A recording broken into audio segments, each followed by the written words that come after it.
The sand is warm beneath your feet, even though the sun has already set. Not hot. Just the kind of warm that makes you feel like someone forgot to blow out a fire a few hours ago.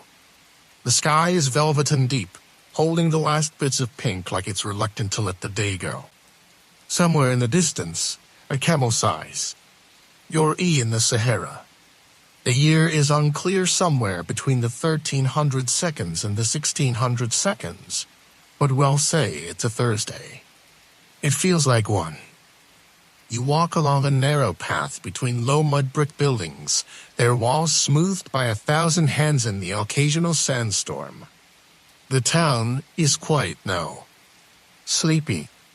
Only a few lanterns flicker behind cloth-minus draped windows. You adjust the scarf wrapped around your face, not out of modesty, but because even the wind here has texture. It moves like silk, and it carries the desert with it. Tiny grains slip into everything: your sleeves, your teeth, the folds of your thoughts. Welcome to Timbuktu.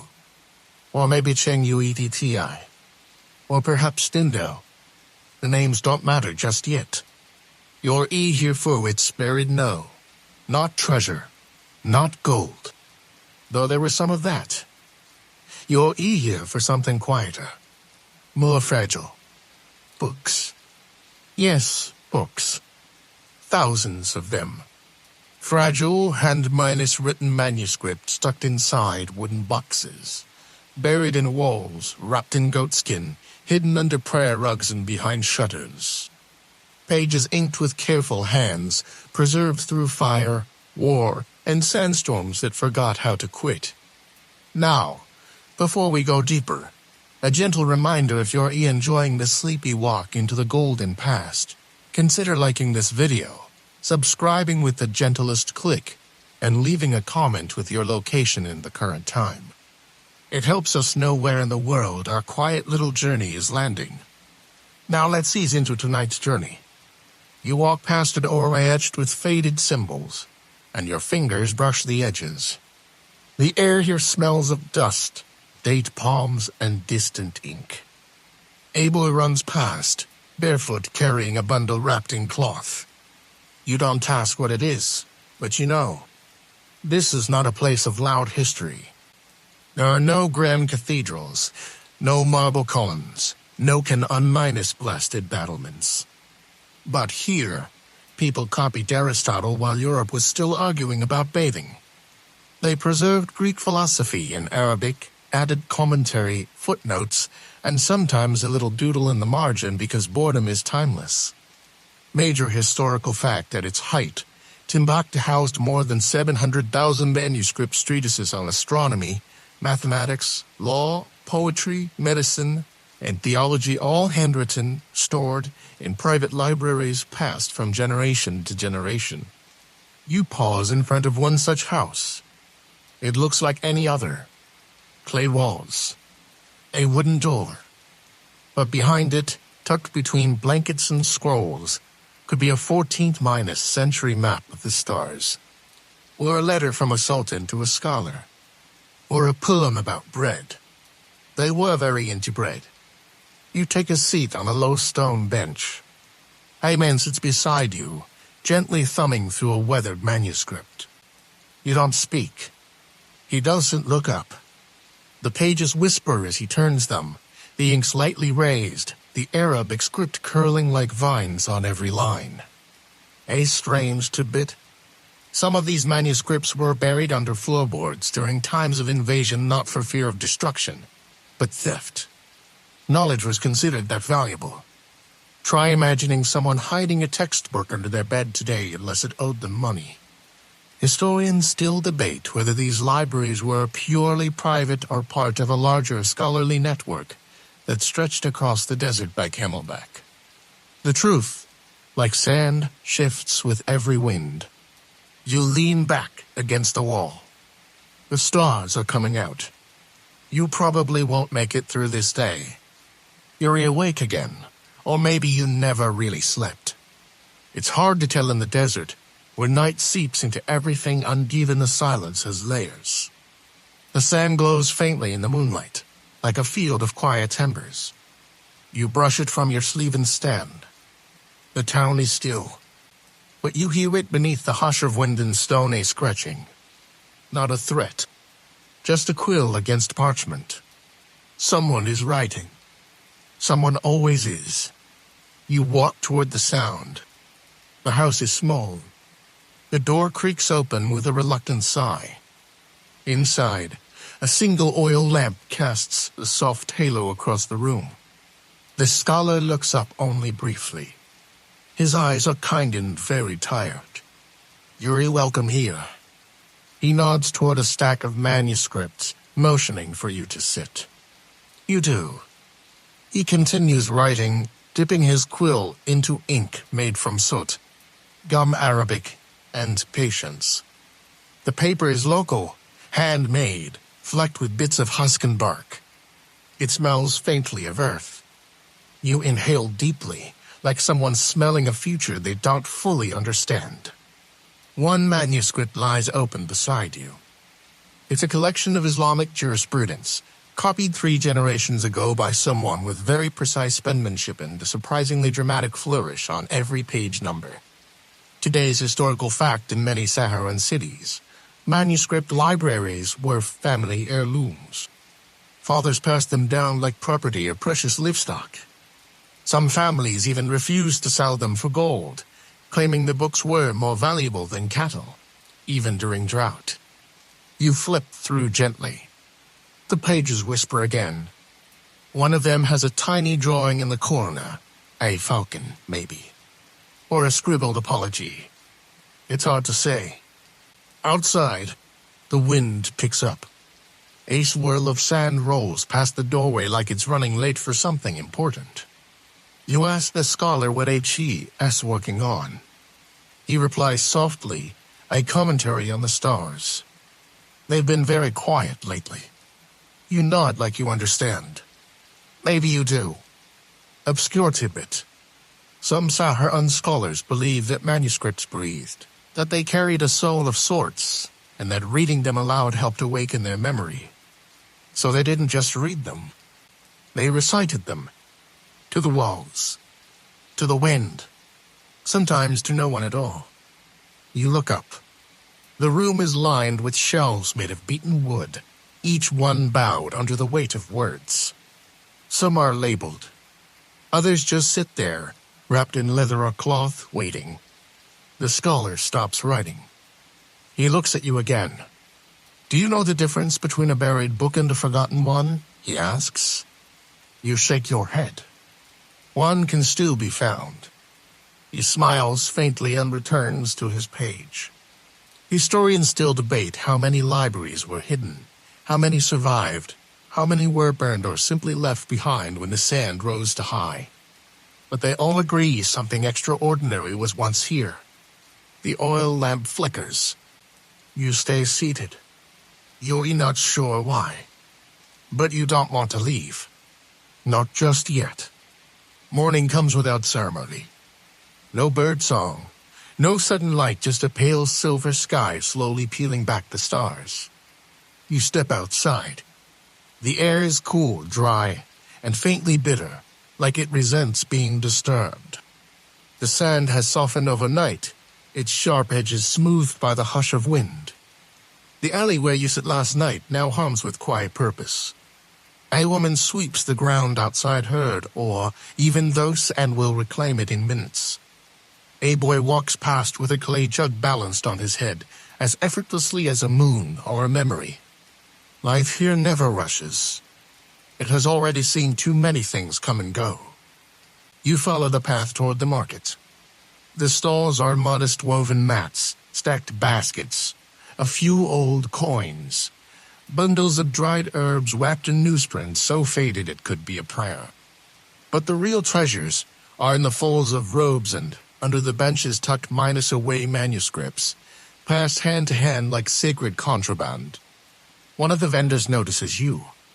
He smiles and lifts a cloth to reveal 3 where the books tied in string. You kneel beside him.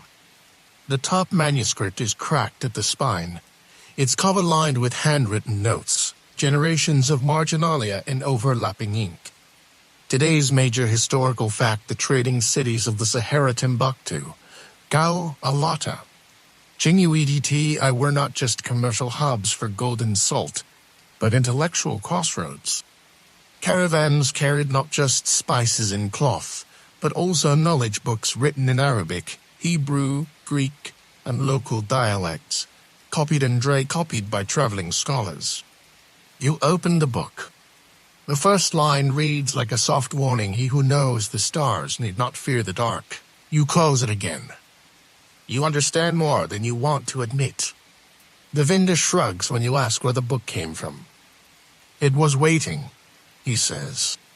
They always wait. You purchase none of them, because this is not that kind of place. But he hands you a scrap of paper as you leave, folded tightly like a seed. You don't treat it yet. Weird cultural tidbit.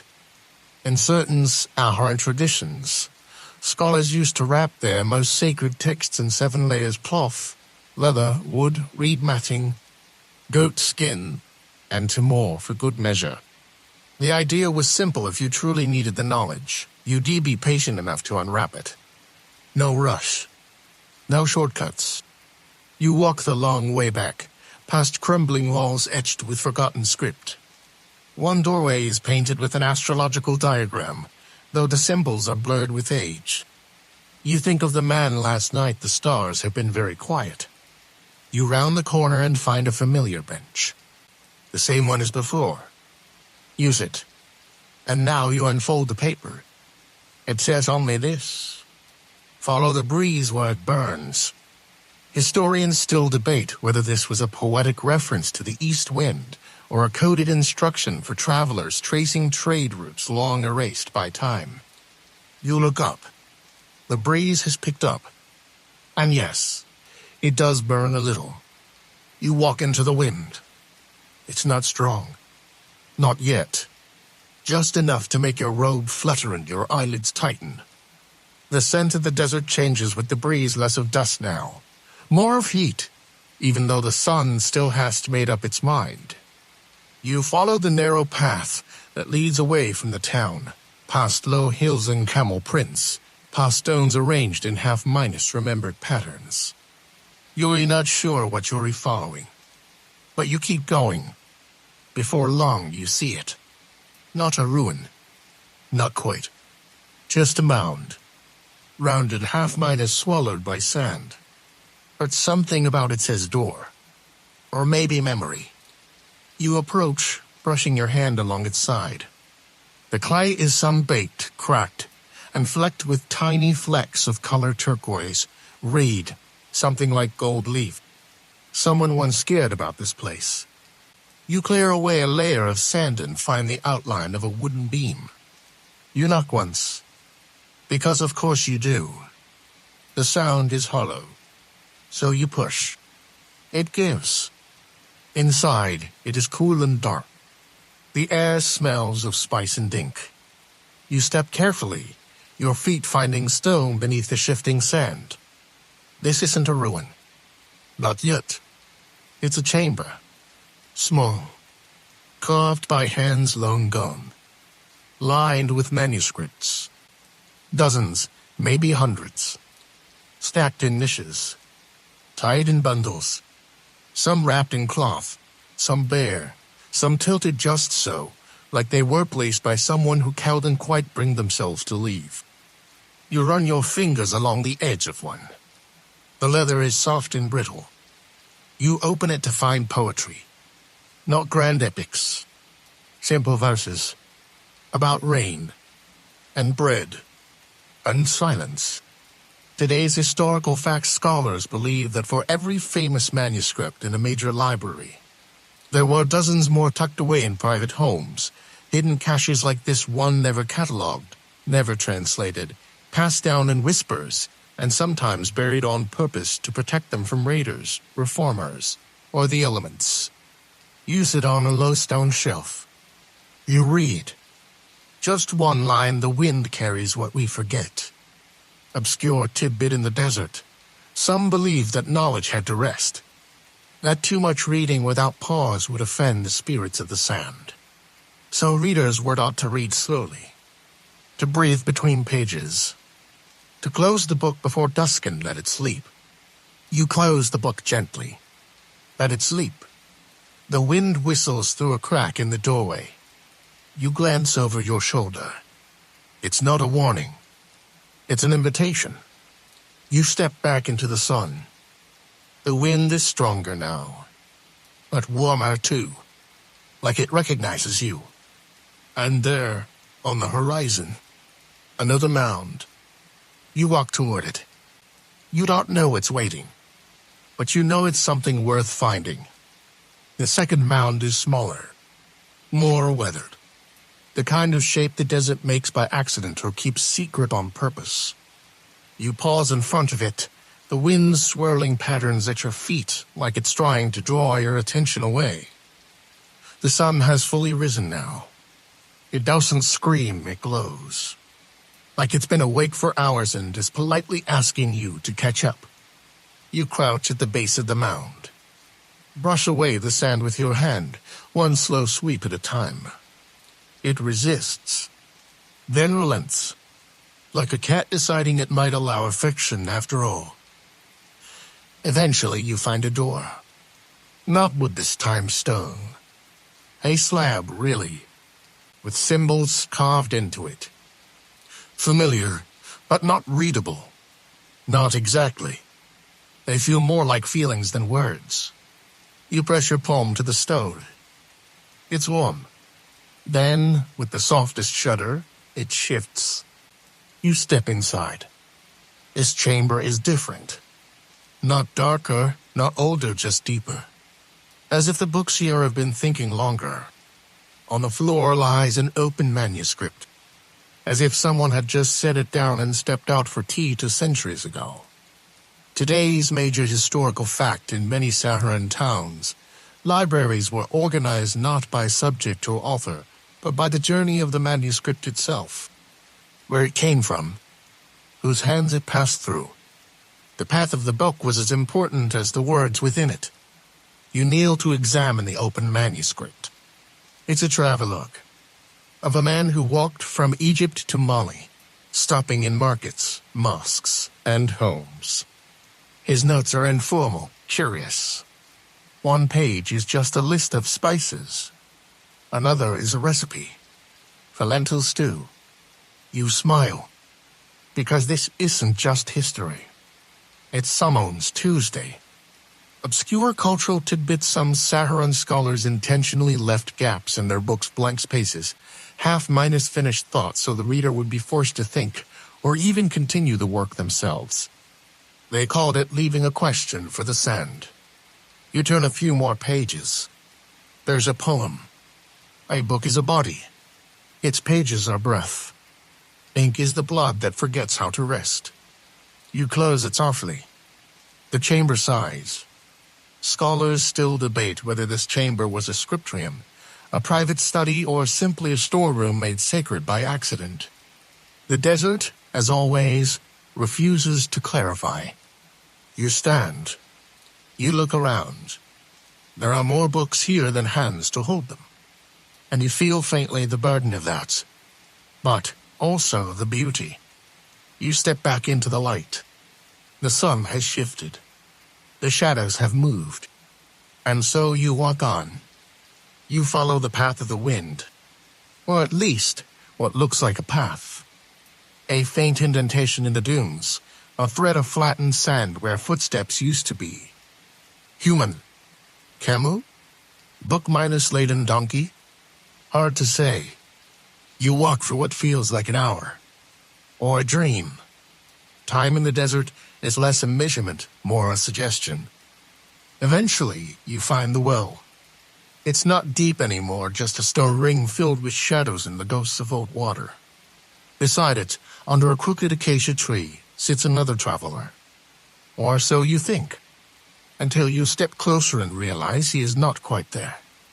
A statue, seated cross-legged, carved from stone the same color as the dune behind it. He holds an open book in his lap. Not real, not movable. just part of him, etched forever into his stillness. You sit beside him anyway, because that seems like the right thing to do. Today's historical fact: in many Saharan settlements, libraries were more than buildings. They were places of gathering, of memory, of law. In some villages, elders would sit beneath trees and recite legal codes from memory, codes first written centuries ago in books now crumbling in wooden boxes. The statue has no face. Or rather, it has every face, weathered smooth by wind, shaped only by light and time. You try to imagine who carved it. Well, why? There's no plaque, no name, no donation credited to a rich merchant's cousin.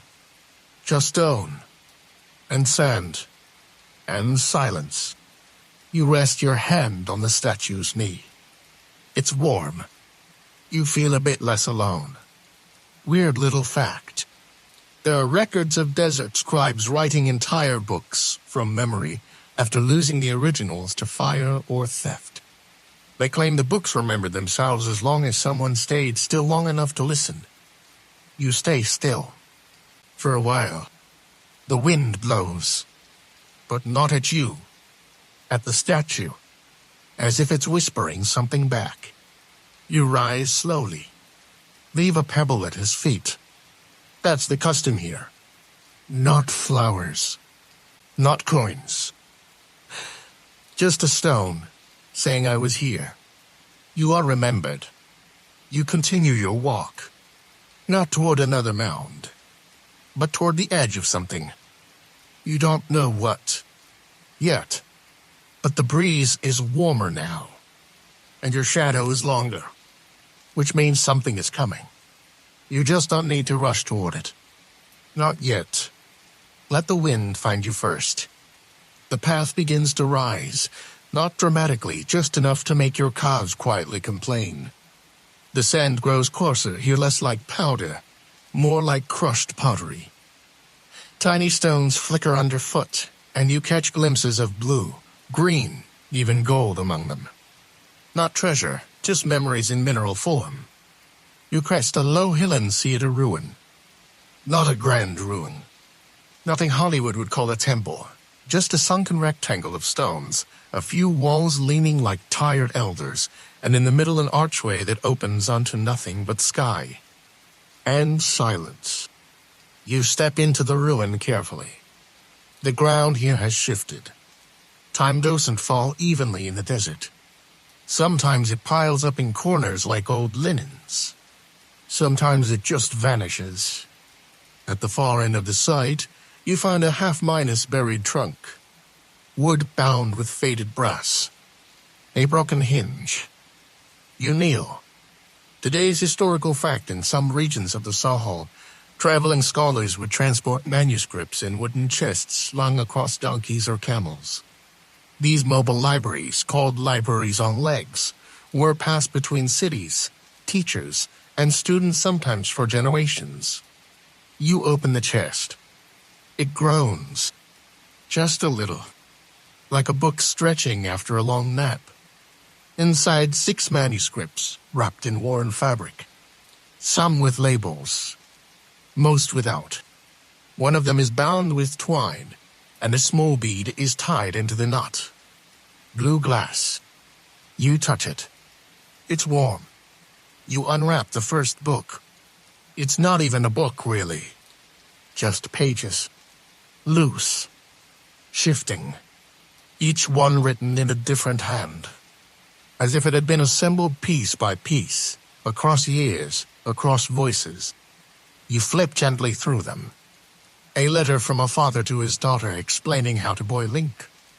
A poem about waiting for rain that never comes. A drawing of a hand holding a deep pit.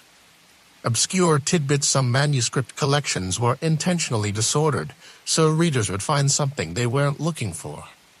They believed surprise was part of scholarship. You smile, because this feels exactly like that. The second bundle is older, stiffer. The writing is nearly faded away, but you can make out enough to see it's a treatise on ethics. Not grand morality, just etiquette. How to speak kindly. How to share water. How to leave space when someone is grieving. You sit in the ruin for a long time, holding those pages like they might dissolve. You don't know why, but you start reading aloud. Softly. To the stones. To the sky. To the archway with nothing behind it. And somehow you feel heard. Historians still debate who built these smaller ruins, whether they were outposts for scholars, family compounds, or rest stops for caravans hauling books like bread. Some say they were built by ghosts. Some say that's what we are when we read something older than ourselves. The breeze picks up. You wrap the books again gently and return them to the chest. Then you stand and bow not deeply, just enough, and continue walking. You descend into a shallow bassinet hollow of sand and stone, tucked between two dunes like a sigh. The sky above is a little bluer now, or maybe you've just grown used to the color of silence.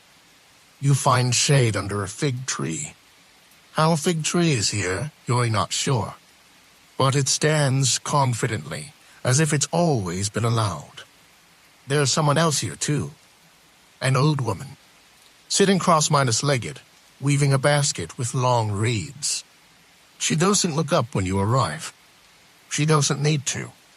You sit across from her, because it feels like you've done this before. Today's historical fact in some desert cultures, knowledge was encoded in patterns, not just words. Basket weavers, textile makers, even potters sometimes wove symbols into their work, a silent script of memory, meant to be read by hands rather than eyes. The woman's basket is nearly done. Tight coils, steady rhythm. A design emerging like a thought you almost forgot. You ask her, softly, what she's weaving. She replies without looking up, a library. You blink. She smiles faintly. Each ring is a shelf. Each nut a book. The patterns are the stories. She finishes the basket, sets it beside a pile of others, and begins again. Obscure cultural tidbit. In certain Saharan traditions, some elders taught history not in words, but in actions repeated. A dish prepared a certain way. A song hummed during weaving. A silence held between verses.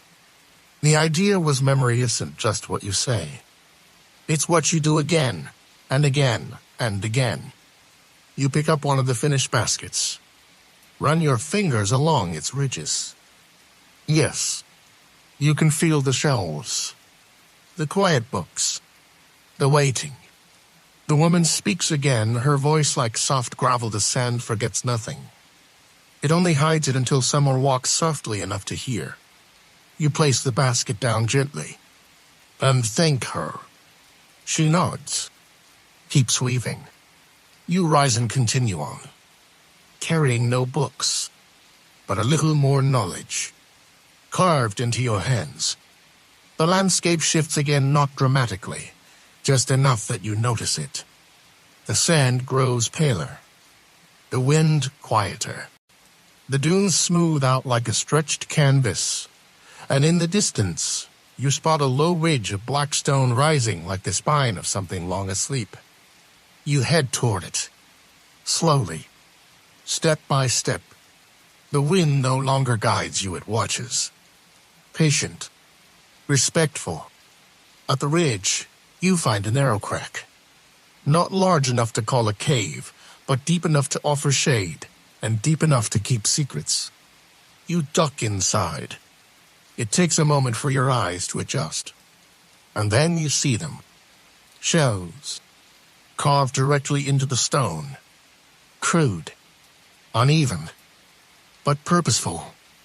And on the shelves scrolls, wrapped in cloth. Tight bundles bound with strips of leather, some blackened with age, others soft with wear. Dust lies thick across them, but not undisturbed. Someone has been here. Recently. You brush your fingers along the ledge. One scroll is loose. You unroll it carefully. Inside maps, not of geography, but of lineage. A web of names branching from a central figure, each line inked in different hands, different shades. Dates and names interlaced with verses of poetry. Margins filled with small notes. Cousin had a good singing voice. His wife like Tolman's, buried under the acacia near the old well. Today's historical facts from Saharan manuscript collections weren't just academic, they were family records, documenting births, deaths, alliances, dreams. Libraries were buildings, they were living timelines. You open another scroll. It contains a song. Just melody, no lyrics. Notation in a strange system of dots and lines. A lullaby, maybe. Or a chant. You hum it softly. The cave listens. Obscure tidbit. Some scrolls in the desert were hidden inside musical instruments, flutes, drums, even hollowed minus out gourds. Traveling bards sometimes carried entire libraries in sound. You roll this scroll back up. Place it gently where it's at, and notice something odd. A stone near the floor is polished smooth, as if someone had sat there. Often. Use it. The stone is warm. Historians still debate the purpose of these desert alcoves. Were they storage spaces? Sanctuaries? Hidden schools for quiet revolutions? Or just the world's oldest book clubs? No one agrees, but the stories remain. You lean back. Close your eyes. The wind does not follow you here. It waits outside. You emerge just before dusk. The light has turned gold now, thick and honeyed, spilling across the dunes in long, sleepy strokes. You brush dust from your robe and step into the fading heat, like you're re-stepping back into time. Ahead, a small figure walks slowly across the sand. You follow. Not closely. Not urgently. Just enough. The figure leads you toward another structure, this one above the ground, though barely. A low rectangular building made of stone and mud, roof sunken in. One door. One tiny window, filled with a piece of colored glass. You stop at the entrance. The figure is gone. You knock. No answer. You enter anyway. Inside, the air is cool and still. The room is nearly bare, just a wooden table, a jug of water, and a wall lined with shallow alcoves. Inside each one, a book. Not stacked. Not stored. Displayed. Each sits alone, propped up like a relic. Or a witness. You approach the nearest. It's written in Arabic, but the script is unusually tall, narrow, looping. Almost musical. You recognize a phrase. From memory. Or a dream. The page listens more than the ear. Today's historical fact: some desert scholars believed certain texts should never be copied, only read aloud and memorized. They thought ink diluted the spirit of the word. These spoken books were sometimes accompanied by written companions, but only as guides, never as replacements. You take a seat. No one tells you to. You begin to read. Not aloud. Not yet. Just with your eyes. The book is about silence. Its chapters include titles like The Benefits of a Closed Mouth, How to Hear What Isn't Said, The Wind's First Word. You reach the final page. There's a blank square in the center. A mirror. Just enough to see your own eyes. Obscure tidbits of manuscript keepers placed mirrors in the back of their books, not for vanity, but reflection.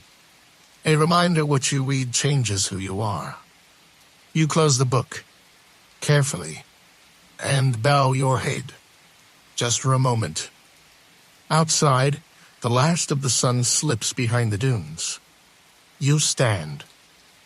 You leave the building. You do not turn back. Not because you're finished, but because you've been given enough. The wind finds you again. Gentle, cool, curious. You let it lead. This time you do not resist. The wind leads you into twilight, a hush of blue and silver that pools across the sand like spilled ink. The air smells faintly of wood smoke, old and tired, the kind that clings to stories even after the fired eyes. You walk slowly now, less because of weariness and more because something in the evening asks for quiet. At the base of a dune you find the source. A fire. Small. Well extended. Contained inside a ring of stones smoothed by hand and time. Next to it, a man sits cross-legged, turning the pages of a book so gently. You wonder if he's reading or simply remembering. He nods as you approach, not increasing more in recognition. Like you were always going to be here. You sit across from him. He slides a book toward you. No words. No cover. Just a block of pages, sewn at the edges with coarse thread, bound in faded red cloth. You open to the middle. A page of numbers, arranged in columns, but not in order. Some are upside down. Others seem to skip entirely. You glance at the man. He smiles. Math, he says, but in its poetic form. Today's historical Factenbach was once home to a school of mathematics where scholars studied everything from algebra to geometry centuries before these subjects reached European textbooks. Some manuscripts show early concepts of quadratic equations, planetary orbits, and fractions expressed in elegant script like verse. You flip to the next page. A diagram. Circles within circles. Labels written in looping calligraphy. Lunar tables, the man offers. They use them to tell time, but also to plan marriages, and pick when to plant dates. You nod. Naturally. Obscure tidbit. In some desert communities, mathematicians were also matchmakers. They believed love, like geometry, had angles and that the wrong equation could lead to drought. Whether literal or emotional is still unclear. You study the table. It makes no sense to you, and yet it feels right. The fire crackles. A single ember leaps into the night sky and fades. The man looks at you and asks, "What time is it?" You shrug. He smiles again. Exactly. You both laugh. Quietly. Scholars still debate whether these manuscripts of mathematics were ever used practically, or if they were simply intellectual exercises, a way for scholars to stretch their minds like monks stretching prayers. The man closes the book. The fire dims. You sit together in the dark. You don't speak again. And you don't need to, because some equations don't solve. They just sit beside you, warm and flickering like a friend. By morning, the man is gone. Only the ashes remain, and the faint scent of knowledge, burned lightly around the edges. You rise slowly, stretch your legs, brush the sand from your sleeves. The desert is quiet again, not empty, just listening. You continue walking, not because you know where to go, but because standing still feels like a question the sand might not answer kindly. Soon, you see the river. Or what used to be one. A winding, cracked path carved into the land, like a forgotten vein. Dry now, but still lined with green. Acacia trees. Scrubby grasses. A place where water once said yes. And beside the riverbed ruins. Stone columns, half-minus collapsed. A roofless building with 3 doorways and no doors. You enter the largest room. It's filled with chalk. Not piled. Drawn. The walls are covered in writing faint, crumbling lines of script that curl and loop and argue with themselves. Today's historical fact in several ancient Saharan schools, scholars use chalk-minus covered walls as blackboards, filling entire rooms with diagrams, notes, and verses. Students would gather in circles, memorizing the lines before they were wiped clean. Learning, then forgetting, then learning again. You step closer to the wall. It's a lesson in astronomy. Constellations. Movements of stars drawn in careful arcs. And beneath that commentary, a conversation between different students, each adding a thought, a correction, a joke. One line reads, "This star is always late." Like Musa. You smile. Obscure tidbit in some desert schools, teasing a fellow student in marginal notes was considered a rite of passage. Manuscripts filled with inside jokes were prized and sometimes read just for the humor, not the science. You move to the next room. More woes. More chalk. This one seems to be medicine diagrams of the human body, parts labeled in Arabic and Songhai. Remedies listed for snakebite fever, melancholy. One recipe includes milk, honey, and a prayer. You trace it with your finger. The wall crumbles slightly. You stop. You look around. And you whisper thank you. Not to anyone. Just generally. Historians still debate whether these schools were formal institutions or informal gatherings beneath trees and roofs. But the knowledge they held, whether in chalk, ink, or voice, lasted longer than stone. You exit the ruins. The wind picks up again. And now it's carrying music. Soft. Rhythmic. Coming from beyond the dunes. You follow. Because of course you do. You crest a dune and the music grows clearer, plucked strings, perhaps, or reeds played slowly, like someone coaxing memory out of breath. It's not loud. It's not trying to be heard. It's simply there, moving with the wind stitched into the air like old thread. You descend toward the sound. At the base of the dune, you find the source. A circle of people 5 or 6 seated around a man playing an instrument you don't recognize. Long minus necked, gourd minus shaped, fretted with care. His fingers dance slowly across the strings. The others don't speak. They just listen. One of them hums, eyes closed. You hesitate at the edge of the circle. Someone pats the sand beside them. Use it. No words are exchanged. Only music. And then, quietly, a woman next to you opens a book. Not a large one. Just a modest, palm-sized manuscript. She holds it gently, as if it were sleeping. She reads aloud. A single line. Then closes it. Then passes it to the next person. He reads. A different line. And so it continues. A round of words, like a soft chant. Today's historical fact in parts of Mali and Mauritania. It was tradition to read from manuscripts during music gatherings, not in lectures, but in shared rounds, as if the text were another instrument. Listeners were expected to feel the rhythm of the words more than their literal meaning. When the book reaches you, your hands feel strangely ready. You open to a random page. The text reads, "The road doesn't ask where you've been, only whether your feet remember how to move." You close the book. You do not speak. They nod. Obscure tidbit. Some desert manuscripts contain songs written into languages, one for the body, one for the spirit. The idea was that some words must be sung in a tongue you don't use for chores. The music continues. Slower now. Softer. You lie back on the sand and stare at the sky. Stars are beginning to appear. Just a few. You feel the book in your hand. Still warm. The circle breaks naturally, like smoke fading.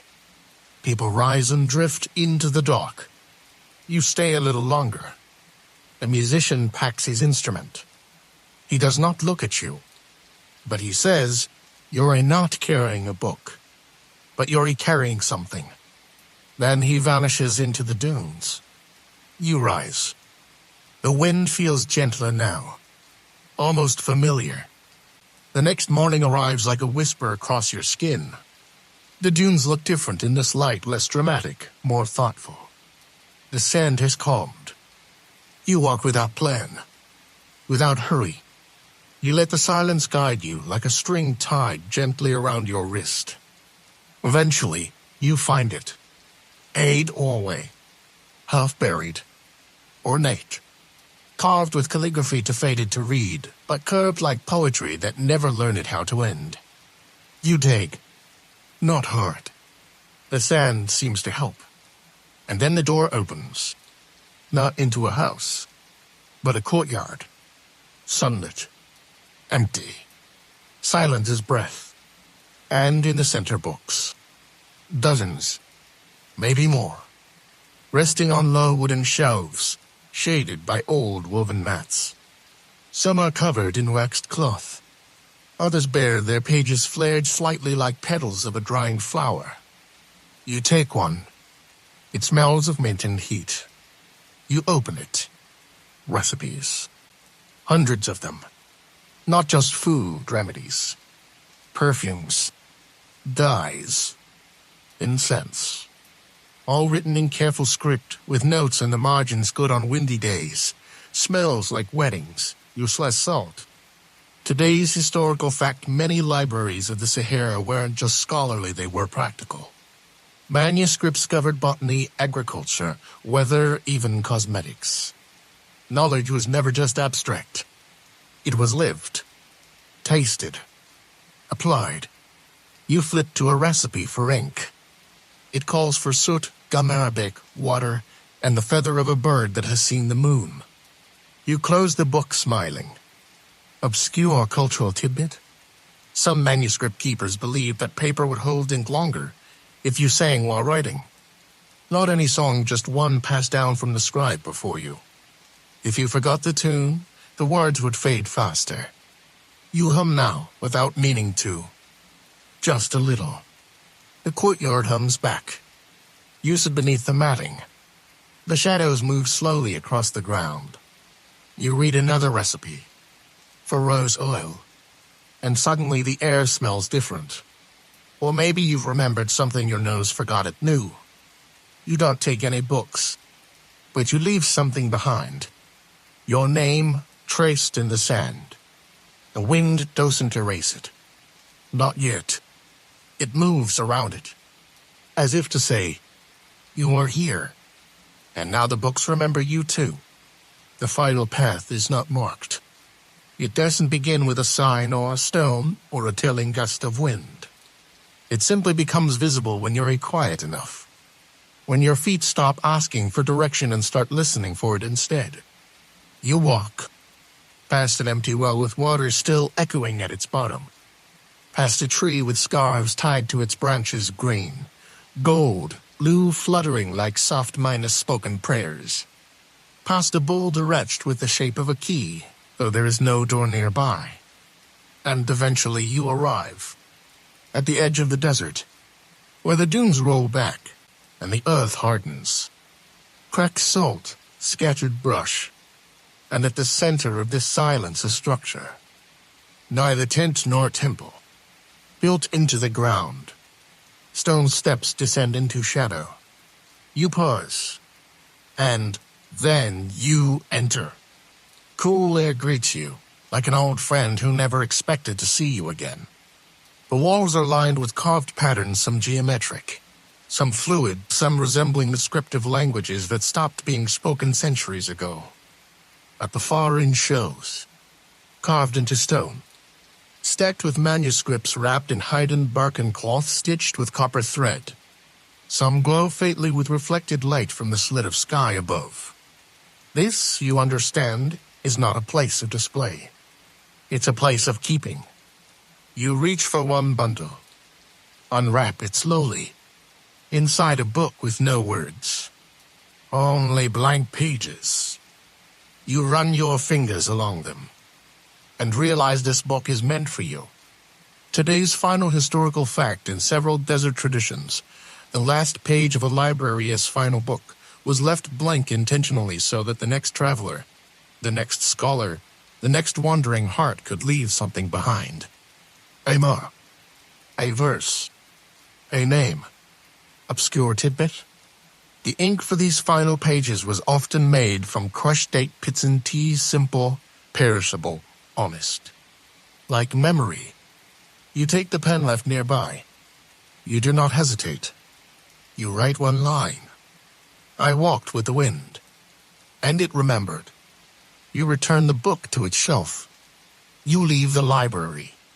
You do not look back, not because it's over, but because it's yours now. No.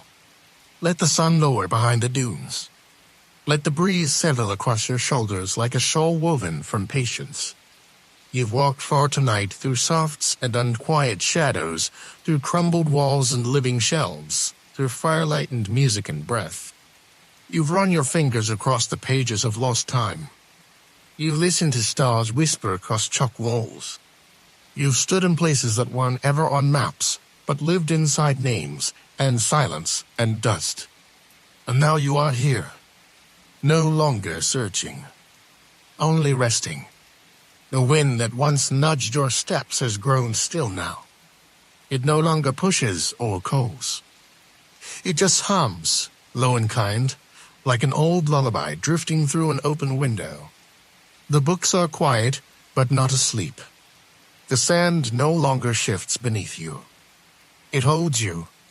The ink from 1,000 hands has passed through your thoughts tonight, not to teach you everything, but to remind you how little needs to be said when something is truly known. Close your eyes. You've left your mark. You've left your name. You've become part of this story without trying to write it all. Now let it rest.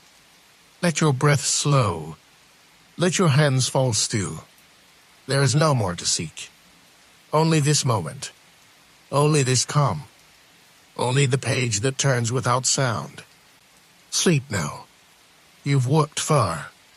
The library will remember, and the sand will keep your story safe.